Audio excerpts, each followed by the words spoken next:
Seiizi. Yeah. Thanks for talking to me today. Yeah. Of course. Tell me about you growing up.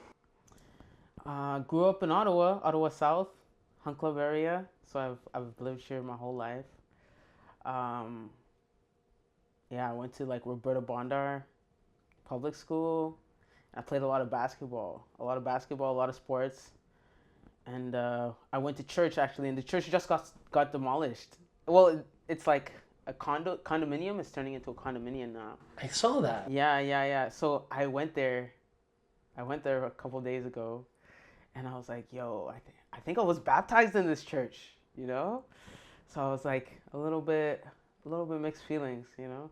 Like I'm not really religious now, but it was just like all of those childhood memories and like all the folks and stuff like that that kind of really solidified like that community for me at that point in my life, you know? It's like, yeah, that era is done, you know? Um, but yeah, and then that was most of my childhood, just you know, being around the South. My parents are Jamaican, so they were always a little bit overbearing. Um, my dad was a DJ, so he was always playing like 80s lovers rock reggae, and I think that's what got me into like tech and stuff like. Um, I had to burn his CDs for him when I was like 6 years old. I started burning CDs, downloading stuff off the internet, like burning CDs and stuff for my dad because he didn't know how to do it, but I figured out how to do it, so he made me do it.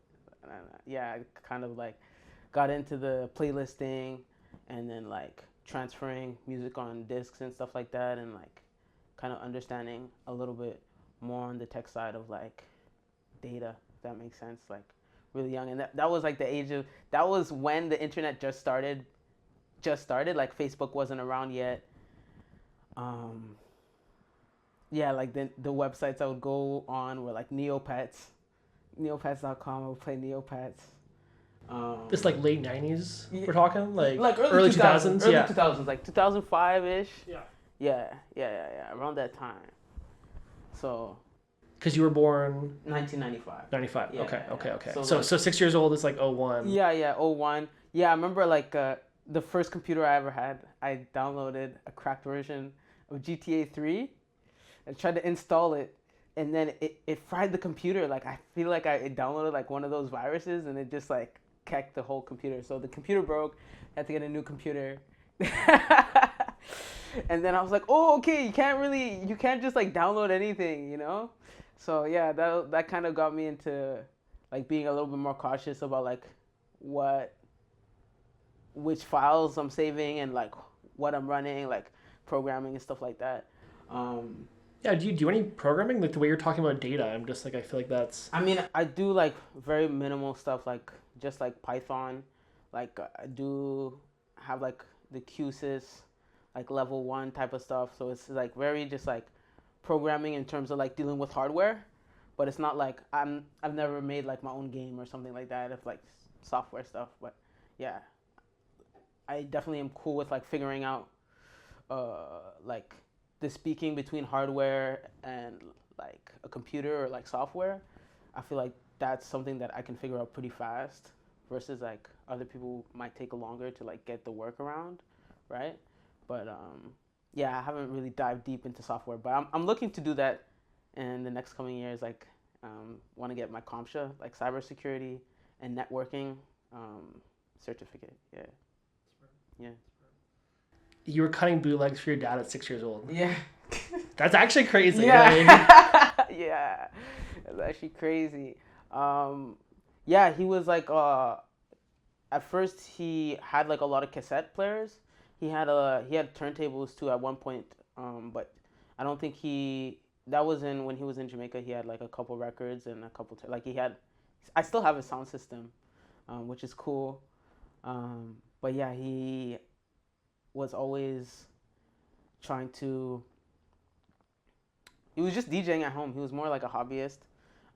He wasn't like super into the nightlife vibe. Like he was mostly at home or at Justin's garage. This is a garage on Hunt Club.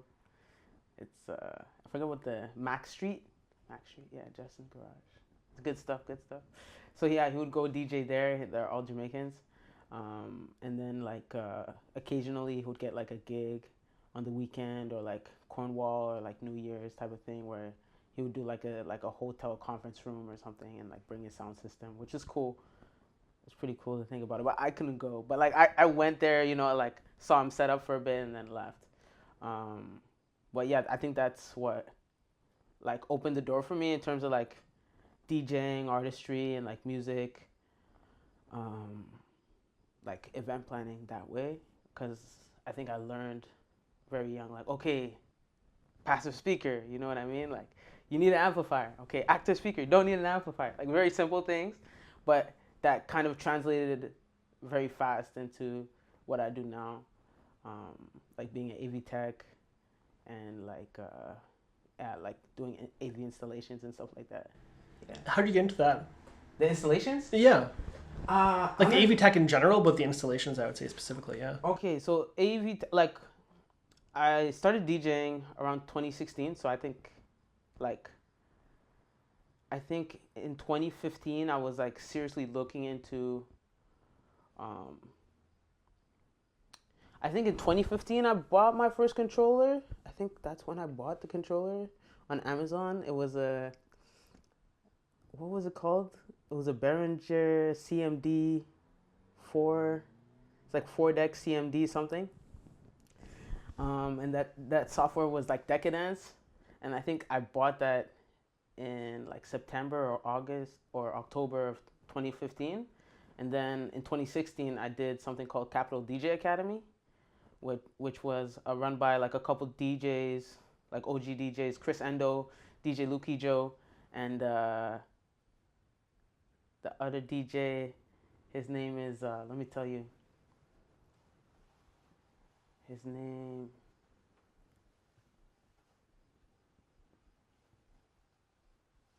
It's blanking on me. Yeah. Yeah, let me see.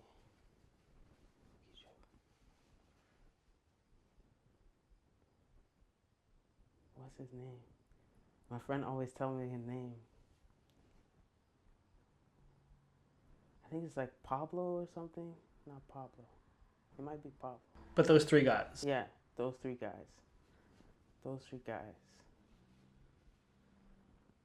Yeah. So at that point, they were showing me like, okay, like this is like techno, this is like house music, this is like EDM, this is Tractor, this is Serato, you know, this is like DVS system, this is like, you know, Tractor S2, and then like, so we had like the Tractor S2, we had CDJs, so we had like the record boxing format, and then we had the Serato format. So we're able to like test out like the different softwares and like the different controllers and stuff like that, and like see like the different aspects of DJing that you could really kind of like kind of formulate or work with. I think I like Tractor a lot because like the looping thing was like Tractor was really good at looping. Like you could like jump your loops really well. Like at that point, like in 2016, but I don't think Serato had that at that point. So yeah, Tractor at that point was like kind of the leading one, and then kind of Serato kind of guerrilla marketed way better in terms of like getting all the hardware compatible with their software. But yeah, that's when I started out, and then yeah, I did it was a 6 week course once a week, and then it was 6 of us just DJing together. And then after that, they gave us a silent DJ gig, a silent disco gig at City Hall, and I think that was my first gig. Yeah. It was super fun. It was like the green headphones, the green station, blue station, red station, good stuff. And then yeah, since then I just kind of been having referrals. Like people would hit me up or like see me DJ, and then like would ask me if like they could get my contact and like if I could DJ at a later date, and it kind of snowballed into the DJing snowballed into doing audio. So that was like I would do setups for like small shows. The setups for small shows, I think I started at General Assembly with like DIY Spring. That makes sense. That was like ages ago. That was a while ago.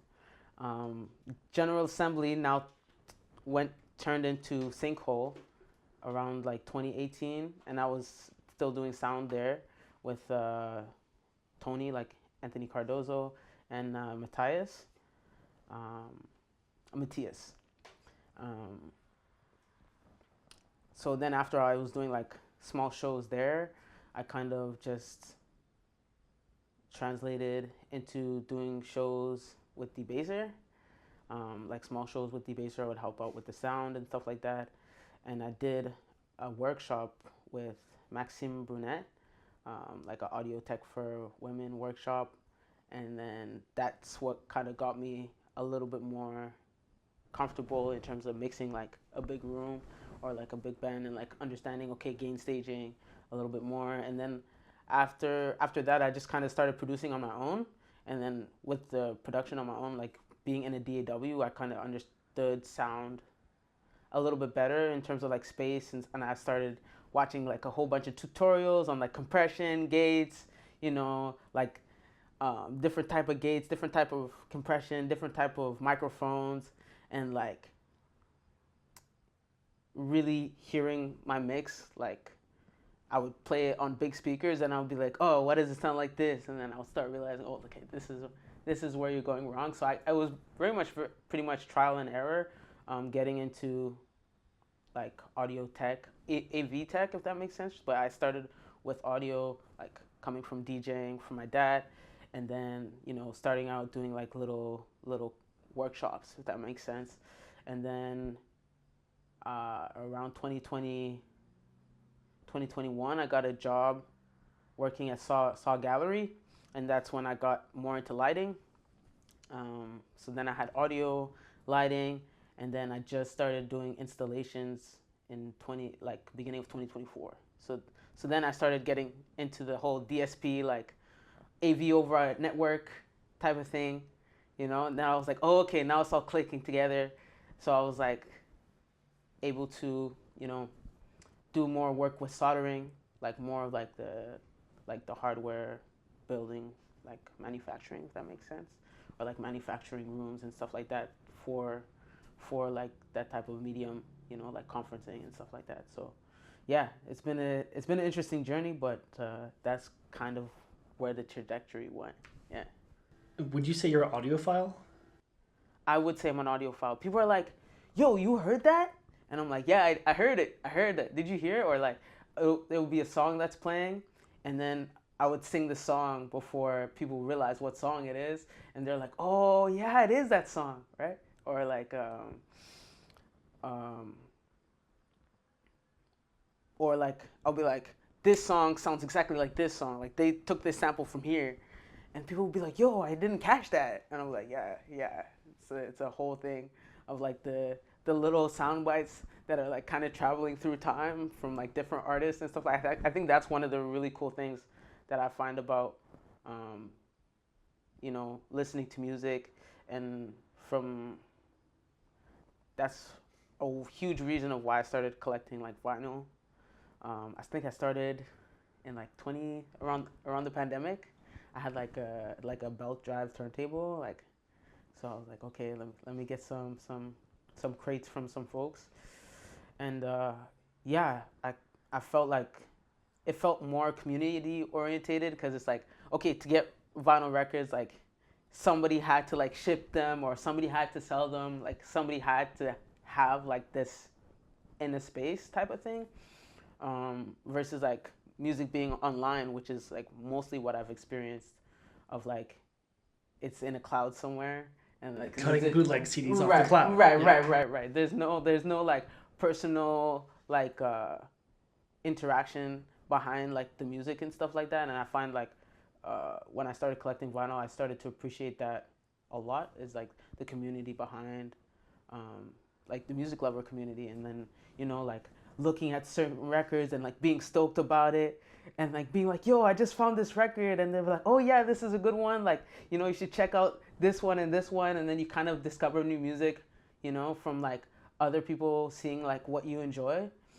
And I think that's like really cool. And also it's like it's a whole history thing. I tell people, I realized that like this year, like music saved so many lives, you know what I mean? Like there's definitely that point where a song, happened, and then you're just like, you know what, my day, it just changed. You know what I mean? It went from being a total shit day to like, like maybe this one is a write off, but like, you know, there's gonna be better days coming. That definitely has that power to like change the trajectory, or like, the song like last night, a DJ saved my life and stuff like that. Like some old classics and stuff like that. That it really transcends all time with like the message and the feeling that is like very transparent and relatable for all people, right? So, um, yeah, that's why I started kind of going back a little bit in terms of like having physical copies, or like more in depth of like the history behind certain genres, or like eras of like production, if that makes sense. So I'm Jamaican, but I didn't realize like when I was young, like I just started realizing like how much impact like dub and reggae has on the music scene, and like not a lot of people will talk, not a lot of people know about it, right? Like I know like drum and bass is huge right now in electronic music, but like a lot of the samples and stuff is like jungle dub samples that they kind of reflipped and like did the whole double time drums on, and like the almond break and stuff like that, and it's just like little pieces of like music from all around the world that they're just like, we like this, we like this, we like this, and we kind of amalgamate it into a new, very beautiful experience, right? So I feel like yeah, collecting vinyl and like being around music lovers helped me to develop that like kind of awareness around like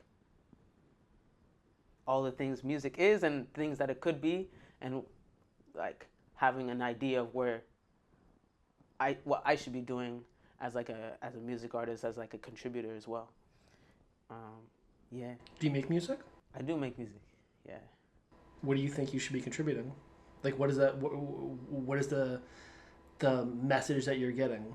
Oh, I mean, like, I think it's, I think, I think, going from different eras, like from like the '80s to the '90s to the 2000s to 2010 era, a little bit more like ASAP Rocky, like Triple X, Drake's been huge, Kendrick's been huge, but the culture is shifting again. It's constantly shifting.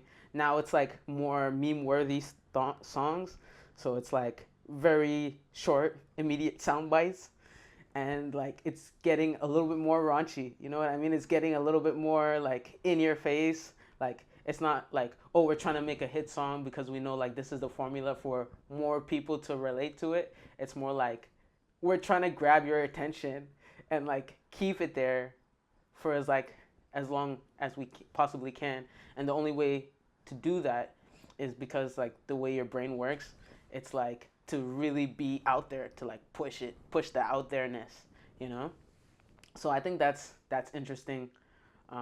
That's an interesting aspect in terms of like the music nowadays that's coming out, um, or that's getting at least a little bit more popularity, if that makes sense. Um, like for example, like Billie Eilish's whole thing about like the whisper singing and stuff like that. It's very interesting, take on stuff. So I think like my place is like to like make very simple, like I started rapping. I I have rapped before, like when I first started making music. Like I was like, I'm a rapper, and my Instagram bio still says that a rapper, but I haven't like done like a rap performance in a long time. But I still have my rap songs that I can perform if push comes to shove. But I think like as like a lyrical artist, as a rapper, I think like uh, where I want to be is like to make songs that have a very simple idea, but like use the structure, use the lyricism as like a structure to be a little bit more like mathematical, and like not necessarily to like have it flow, but like to be in a way of like a very attention, like small, like like hooks and stuff like that, like small things where there's like so like Young and May did a thing like you call her Stephanie, I call her Heffany, something like this, where it's just like two sentences that are just like everybody says these two sentences, you know what I mean? But like I feel like I want to build songs where it's like a collection of like these really weird like sonic like vocal, percussive stabs or like phrases that is just like stuck in your head, you know? But I also want to have like a very positive message behind it too. Like I don't want to say I want to I want everyone to be able to sing my song, you know what I mean, to vibe to it, or like, if like a 12-year-old kid listens to my song and they're like, "Mom, listen to this song." And I don't want them to be like their mom to be like or their dad to be like, "Turn this music off, it's bad music," stuff like that. So I think that's where I'll be more so creating music in like that realm. Yeah. Is that your main creative output? Or outlet, I guess, is music, or do you do other stuff? I mean, I like gardening, so I feel like that's a little bit creative, But I like being outside a lot, being outside. I realized this year too. I'm like, yo, you have to be outside to get the cosmic downloads. You know what I mean? To really feel like the collective consciousness. You know what I'm saying? And that's away from the screen. Like that's not in the screen. So yeah, it's a very kind of opposite worlds. But I heard on CBC Radio 1, I still listen to the radio, that they're like,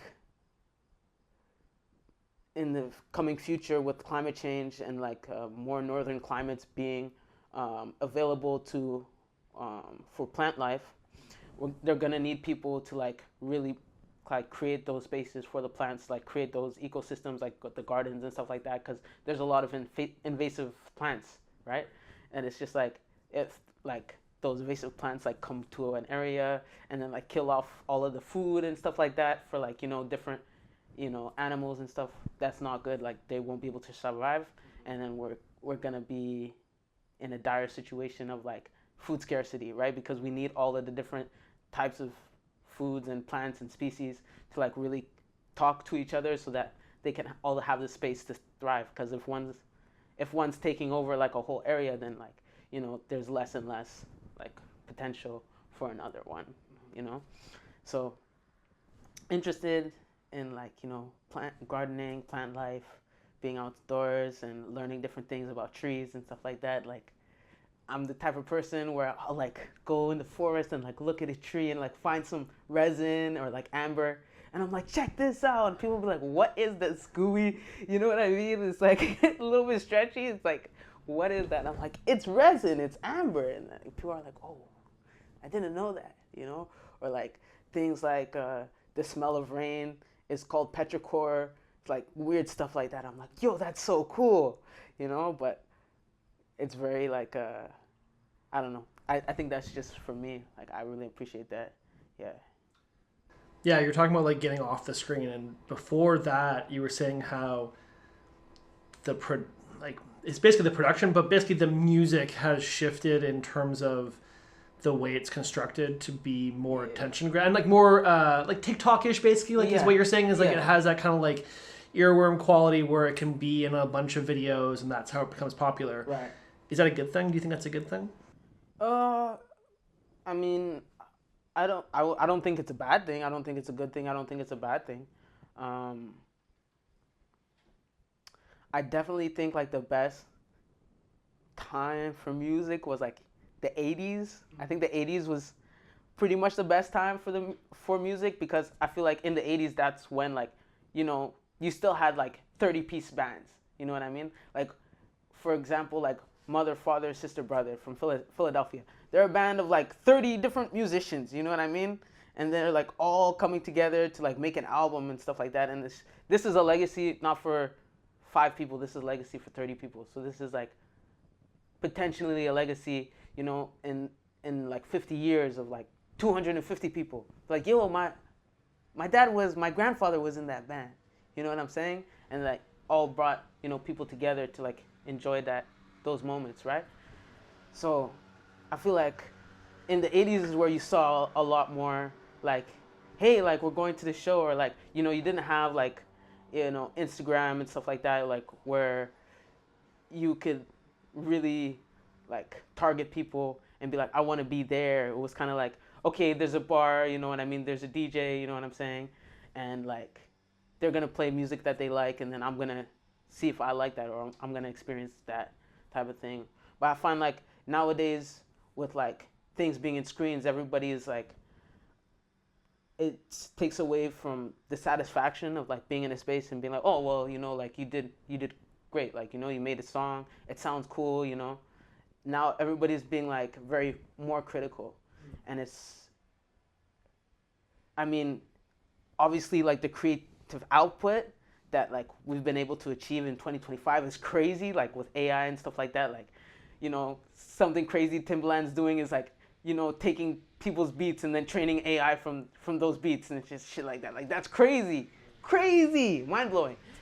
But at the same time, it's like it takes away from the fact that, yo, this person made this, and like, you know, when you have a machine like making all of this stuff, you know, it takes away from that person's input, greatness, you know, conscious, like, what is it called? Like their conscious awareness, right? That got them to that point to create that. And like, that's the thing with like AI. People are like, oh, I don't like AI, blah, blah, blah, blah. I'm like, but AI can't exist without all of our collective intelligence, you know what I mean? So at the same time, at the same time that it's erasing all of those like individual people's input, it is also like an amalgamation of like multiple streams of like information. So that's cool about it, but it also sucks that no one's kind of getting credited. Like, we're not getting credited for our data, you know what I mean? Like, they're watching us, you know what I mean? They see what we're searching for and stuff like that, and like they see all the stuff that we buy, you know, and they're kind of marketing it towards us to like make a profit for like, you know, bigger companies and stuff like that, versus like being like, hey, like, you know, this person bought this, so now, you know, okay, so this person has this thing, and I wanted to get this thing, but maybe I can't afford it, so maybe I can, you know, contact them and ask them, you know, very politely, like, if they would be willing to show me something about it so that I can learn about it, so that when I have the chance to get it, you know, I'll be so much more steps ahead. Let's say somebody asked me if I ever used like the grandmother, you know, MA mixer, and I'm like, no, I've never used it, I've never seen it, you know what I mean? But if I knew somebody who has seen it, or if I knew where I can like go and like, you know, kind of learn from it, I would go. But the thing is, like, the computer has that information, I don't, right? So it's kind of things like that where I'm like, oh, okay, like, that's why I appreciate being in nature, because I realize I'm like, you know, a lot of ways to like really get the growth that we're seeking is to like, you know, pull from different people, you know, and listen to different people, see their perspective, but also not just like take it as like right or wrong, you know what I mean? Because sometimes they can be right, sometimes they can be wrong, you know. And I think it takes a lot of like, you know, thinking and like wisdom to realize where those lines are, right? So yeah, I feel like that's one of the things where it's like we're all in that conundrum. So I have like a lot of empathy for people who are wrong, you know what I mean? Who do make mistakes, you know what I mean? But you know, they were the fool who wanted to try, you know what I mean? So I feel like you can't get mad at people for wanting to try new things, or like wanting, you know, having a vision, you know what I mean? And like, when it doesn't pan out, it sucks. But at the same time, like, you can't hate that they had a vision in the first place, you know? But sometimes I feel like, yeah, some people think things are very simple, and it's not that simple, and it's just like, that's funny that you thought it was that easy, you know? But it's not. And it's kind of like a knee smacker, you know? Kind of kicks you in a way. I think it's super interesting that you went into AI, and even when you were talking about it, I was just reflecting on like, I feel like you're very, I mean, not unique. I'm sure there's lots of people who could speak on this, but how much your life has been impacted by technology and by music.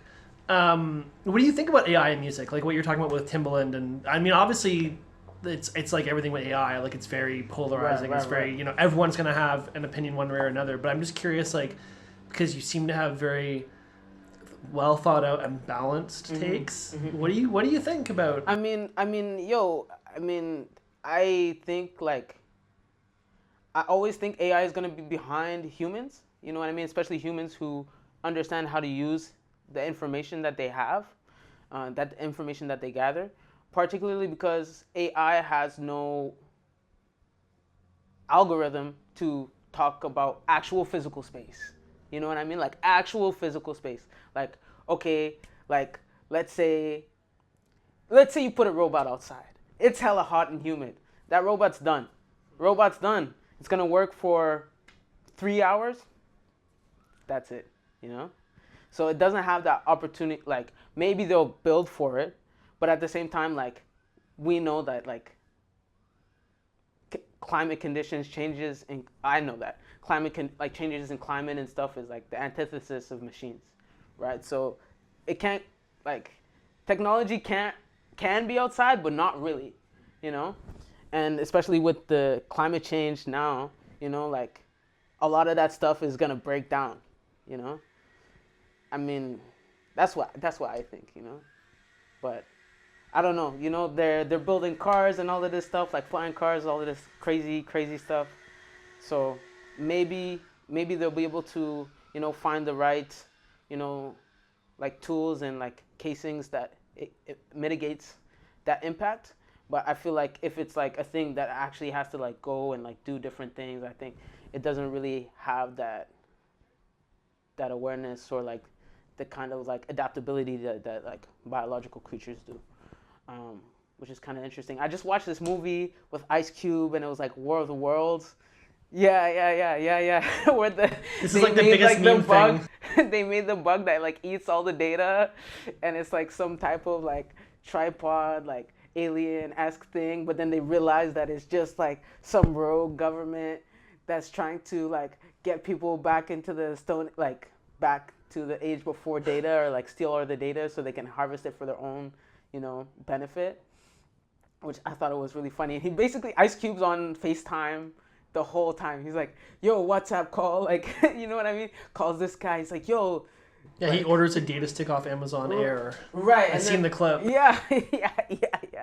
So I feel like, yeah, that all of those type of stuff is like pretty interesting to, you know, kind of consider, you know, in terms of like moving forward as like a technologist, you know, and like also as a person who really appreciates, you know, the world that we have, the world at large, you know, and the impact that it has, things have on everybody, you know.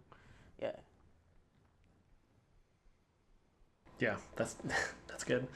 The Ice Cube movie, that's crazy. Yeah. That's crazy.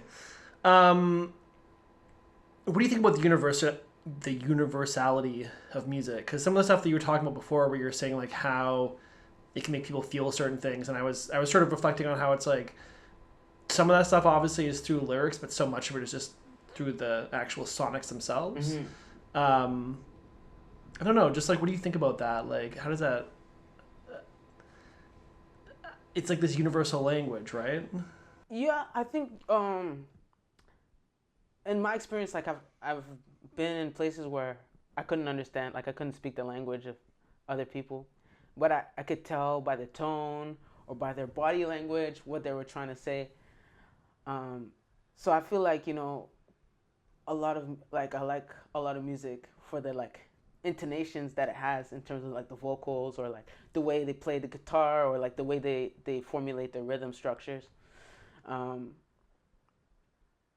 So I feel like in that way, the universality of it is like, you know, we might not all understand the same language, but we could tell, like we know when something sounds good or when something sounds bad, or when something sounds soothing, or like the feeling of a bass in a room, and like if it feels good, like if it's punching well, if it's not, you know, like everybody can tell that, you know, but nobody knows why they can tell that.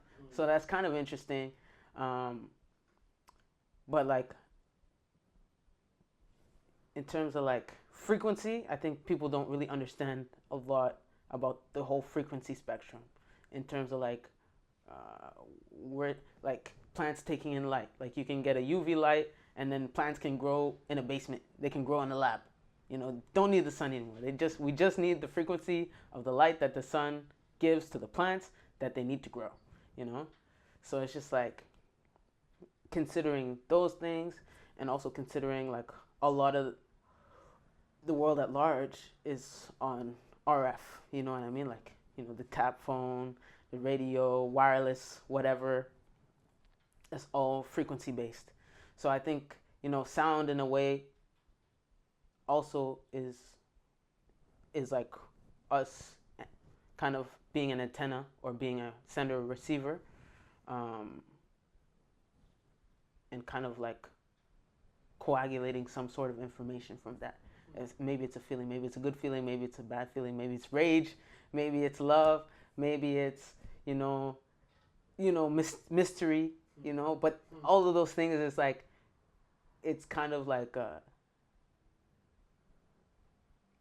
you think you're feeling it. It's like kind of like my friend wrote about collective hallucinations before, and I was like, interesting, like it's like the movie Midsummer, where she goes into the cult and then she becomes one with the cult, and like then she's like the queen of the cult, but like everybody else ends up dying because they were like, yo, what the fuck, they didn't tap into the frequency that the cult was on, but she did, and then she was like, she got it, but she was also hallucinating, which is weird, and like, anyways, just a weird movie. But like I thought about it in that way, where I was like, okay, like that makes sense, because like a lot of people, like let's say in North America, have an idea of like an ideal life, right?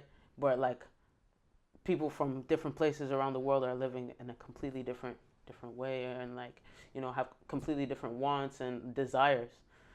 But at the same time,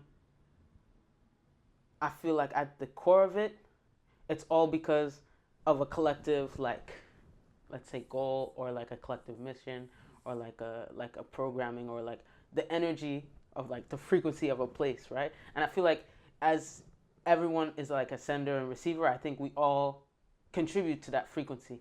So I feel like music in a way is very interesting, because like music is the only place where you'll get 10,000 people in a room and just be vibing, enjoying themselves for hours and hours and hours, and that's the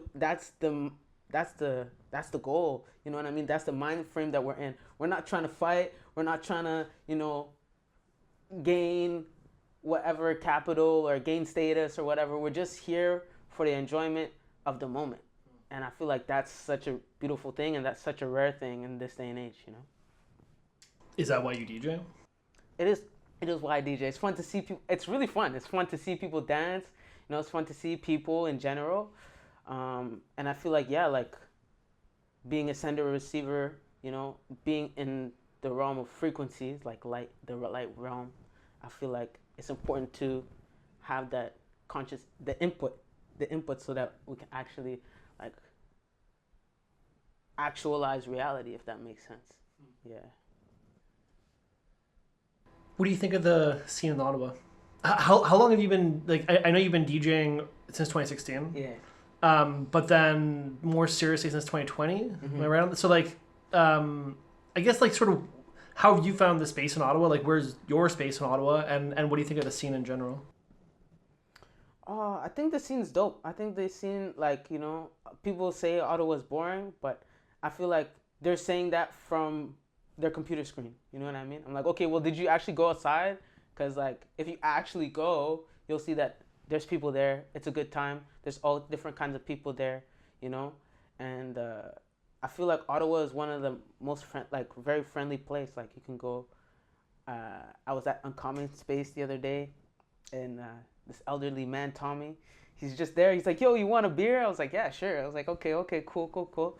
And then we just became friends, like right there, right then and there. It's just like, just because we're in the same space, I think there's a lot of opportunities for that, but I feel like at the same time, because Ottawa is so, like, Ottawa, I noticed, has a lot of tech, like government surplus tech. People are getting rid of a whole bunch of stuff, or like, there's a lot of like, what do you call it? Canada is like a whole tech what is it called, ecosystem there. Have crazy, crazy, like big companies like Sony Ericsson. No, is that Ericsson? I think it's Ericsson. Isn't like there's like headquarters in Canada, stuff like that. I'm just like, whoa, like this is some like world-renowned technology that's going like Shopify. Like what? You know what I mean? Like those type of things. So I feel like Ottawa has so much opportunities in that sector that like people are not really in the space of like, okay, I want to connect or I want to experience art as much as like Montreal or like, as much like Toronto. Toronto is more business to business and like working with different, collaborations and stuff like that to make something huge. So I think that's kind of interesting about Ottawa. I think the scene in Ottawa is still growing because I think the mentality is that like, in order for me to get big, like I need to go to Montreal or Toronto. Like I need to go in a more, in a bigger, what is it called, metropolis. And I think Ottawa, it's like a conundrum because Ottawa is not built like a metropolis. Ottawa is built like a suburb. So it's hard, you know what I mean? Like we're the biggest landmass city in like, I think like North America. Like we have like the most like far end to end, you know what I mean? It's Ottawa. So it's just like stuff like that is like environmental factors that people are not realizing that they're also, dealing with, right? So I think Ottawa is growing, but I think it's a little bit slow. It's been a little bit delayed because we're not dealing with the same infrastructures as other places, other metropolises. And if we're trying to model our scene off of their scene, it's not going to work because we don't have the infrastructure that these places have, right? So we don't have as much venues, you know what I mean? We don't have as much, let's say, places that you can go and have a nightlife, right? Like downtown, it's a whole bunch of government buildings. There's not a lot of living space downtown, So that contributes to the fact that, okay, if I want to do an event downtown, people have to come, you know what I mean, kilometers and kilometers, to actually attend the event. So it just makes it difficult for that environment to flourish. Yeah. Do you think it's flourishing basically though? Like I think it's coming along. I think like the pandemic hurt. I think the pandemic hurt. But I think I'm seeing like a lot more young people make art, post about their art and like collaborate. And I feel like there's a lot of elders as well that are like willing to, you know what I mean, take folks under their wing, and like teach them their ways and like show them different things and like be in the space of the young folk. And I feel like a lot of the young folk too are very eager to learn from the people that are around, because it's like you don't want to feel like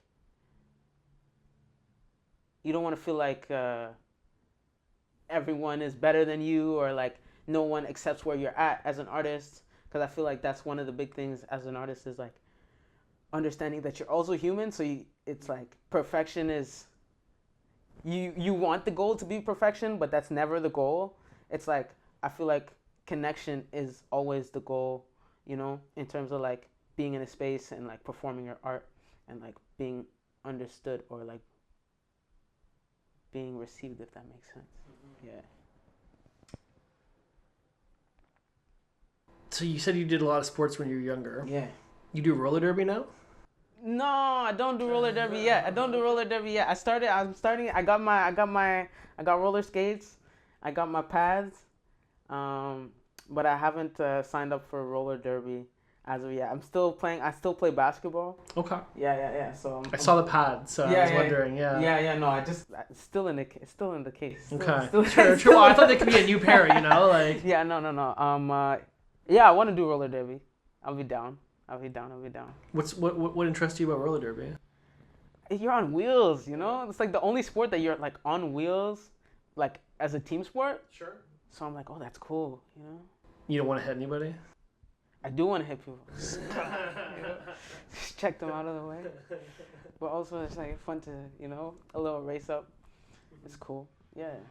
Yeah, I know like Gloria Guns does roller derby, And I'm like, yo, this is so cool. And then she'll be posting videos. She's like at the skate park. She like, does like a flip or like a jump on roller skates. I'm like, what? So crazy. Who's Gloria Guns? She is a multi-instrumentalist musician. She just passed, I think it was PhD for law. And she's like all around, like does many things. And she fronts the band called Scary Bear Soundtrack. Okay. Yeah. So they have like I think 2 albums out. Okay. Yeah. So if you see Scary Bear Soundtrack, shout outs to Gloria. Yeah. She's the reason why I'm like, yo, I gotta get these roller skates. I gotta get these derby pads. You know. Yeah. Sick. Yeah. What do you want to tell people? Like, what do you want people to know from your like? Because you were talking about young people coming into the scene who want to sort of share their creativity, and older people, and I'm not saying you're an older person, but older people who are willing to help them. And you talked about, are you still with Saw Gallery? No. Okay, but you talked about how you worked with Saw, and obviously that sort of formed a connection for me in terms of, you know, Saw helping to bring up a bunch of creative people and just teaching people also. What do you want people to know? Like, what do you want to tell people, if you could tell them anything? If I could say anything, I would say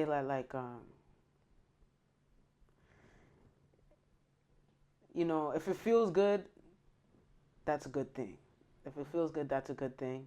If you feel, and I feel like if it doesn't feel good, you know what I mean? It's important to talk about it. It's important to communicate about it, because like we're all in this together. You know what I mean?